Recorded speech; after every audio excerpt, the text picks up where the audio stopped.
What's up, guys? Ivan Carranza here, and today I want to talk about artist sponsorships / endorsements and so on. This is a topic that comes up from time to time on my message box, on my DMs on social media, and I see also some more musicians talking about this topic now and then.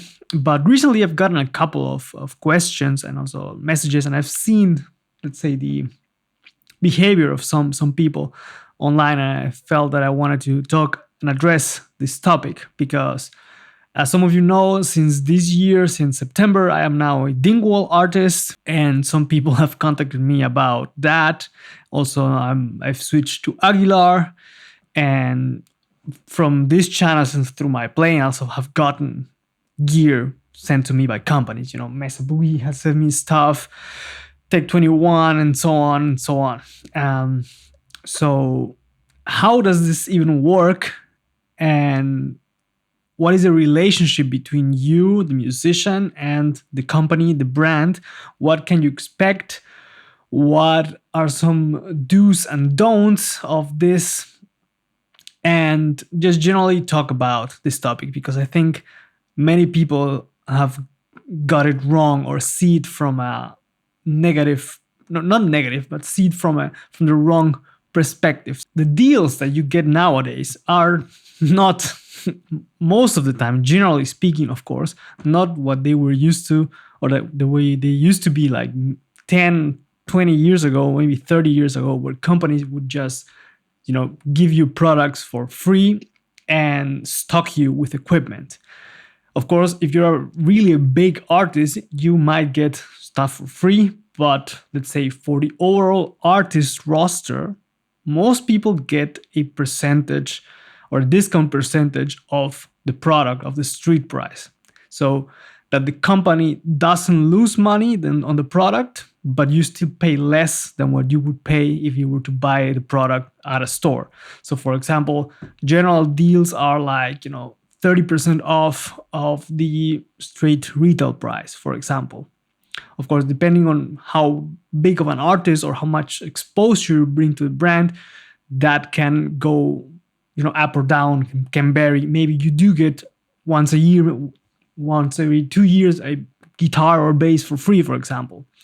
And also, depending on the type of product, you might get more stuff or not. It's easier to give away some pedals that just cost $100 than to give a bass that costs, €2,000 or dollars. So depending on the brand and the company that you are an artist of, that is also going to vary the amount of products or the amount of discount that you're going to get. But if you're looking to be an artist for a company to get free stuff, I think you're approaching this from the wrong way because of what I'm about to say. If you're entering a relationship with a company, it should be a win-win situation. And most people that I've seen online, I don't like to generalize, but most people that I see online are looking to be an artist of a company to get free stuff.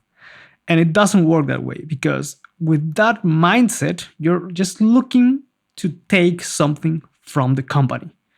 And to be an artist of a company, you have to bring value to that company. So what are you bringing to the table that makes it attractive for that company to put you on their artist roster and to make marketing with you and your name and your band or your music? Because that's what it is at the end of the day.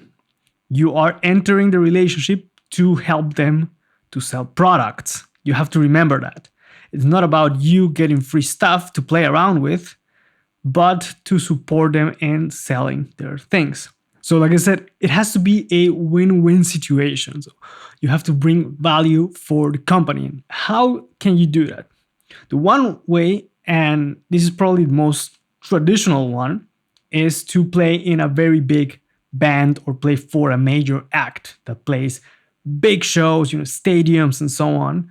But even that does not guarantee you getting an artist deal, because I know many companies that have a requirement of a big social media following, for example.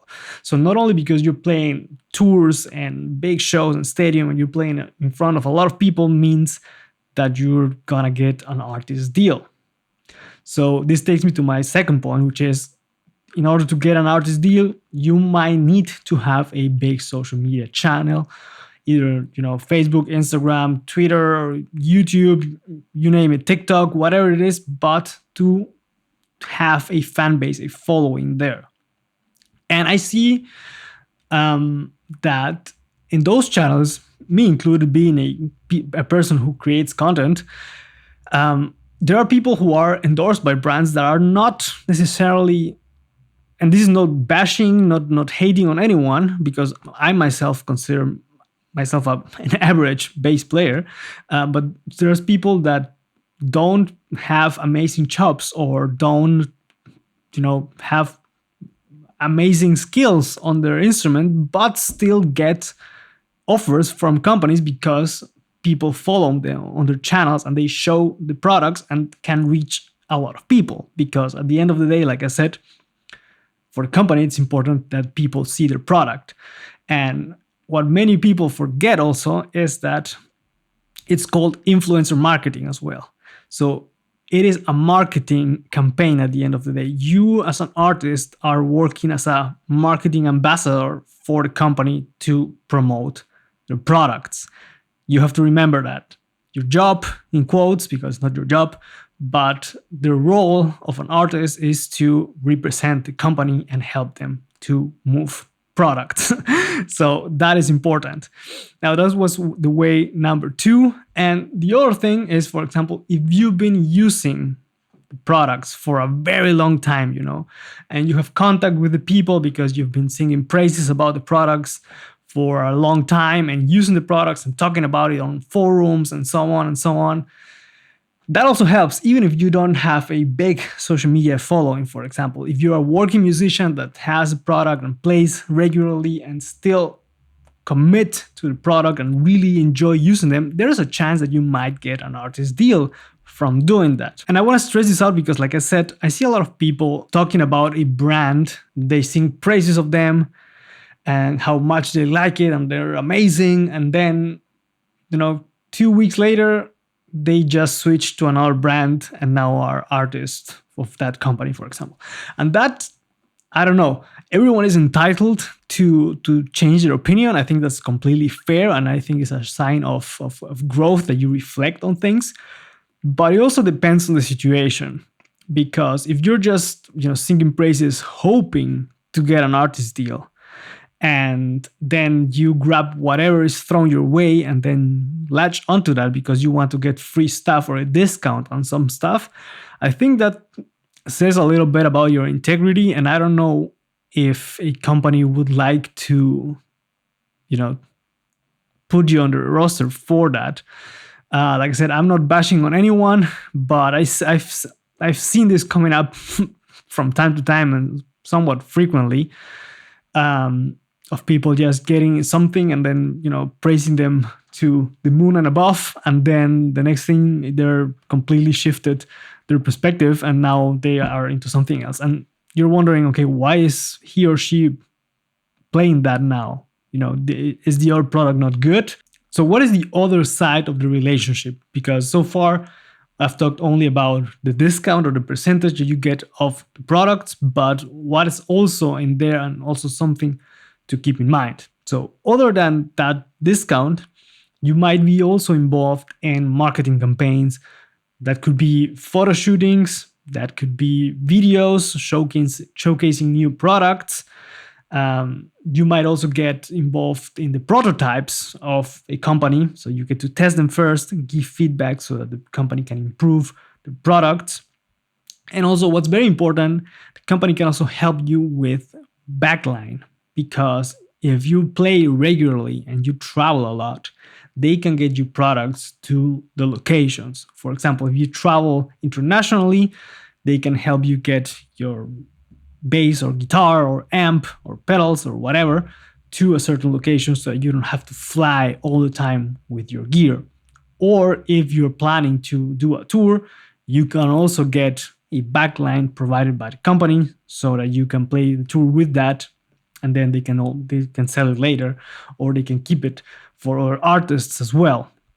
And that's something that I've seen some people value more than the products themselves, because if you're playing a lot of shows, you tour quite a bit, being able to have reliable gear is very important.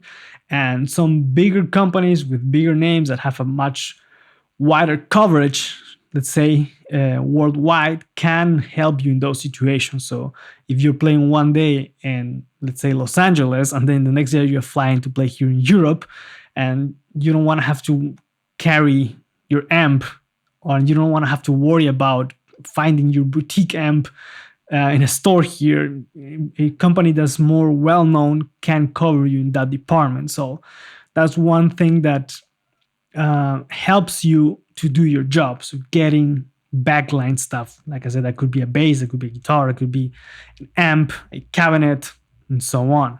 So that's also very important and something to keep in mind. It's not just about getting products for free. It's the support that the company can also give you. So I've been playing Dingwall basses for over 10 years already, way before the whole Nolly and gent and progressive scene happened.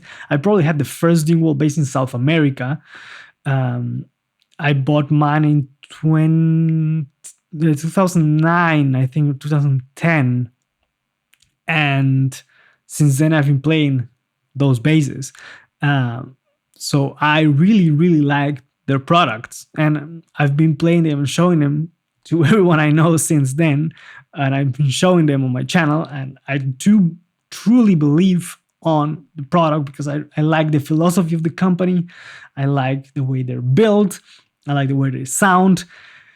And to me, supporting a company that has those values, those core values that resonate with what I believe in, is really important. And that is even more important to me than getting free stuff or discounted stuff. So now that I have my deal, I get the strings for free. I get a percentage on the basses, for example, but I paid for my new upcoming bass. I never intended to go and ask them to get me stuff for free, because I know that's not how it works, and nor would I want to, because I value their work and I want to support them and I want to pay for the stuff and showcase it and talk about it, because I enjoy using it. I truly enjoy using it.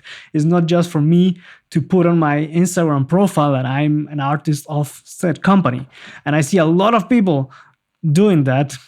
And I have to ask myself, what is more important to you? Like putting that there on your profile, or to have a product that you really believe in and enjoy using? So, long video, a bit ranty maybe, but I just wanted to talk about this and clear up some things, because I see, like I said, many people asking me, hey, how did you get that deal? How did you contact this company? Why are they not responding my texts? And so on, so on. And like I said, you have to bring value to the company too. It's not just a one-way street. It is a relationship. So keep that in mind if you're hoping to be involved or to work together with any company. As always, thank you guys for watching. Let me know what you think in the comments. And also, don't forget to subscribe, hit the notification bell to stay up to date with the content that's coming to the channel. Thank you guys for watching, and I'll catch you guys on the next one. Take care.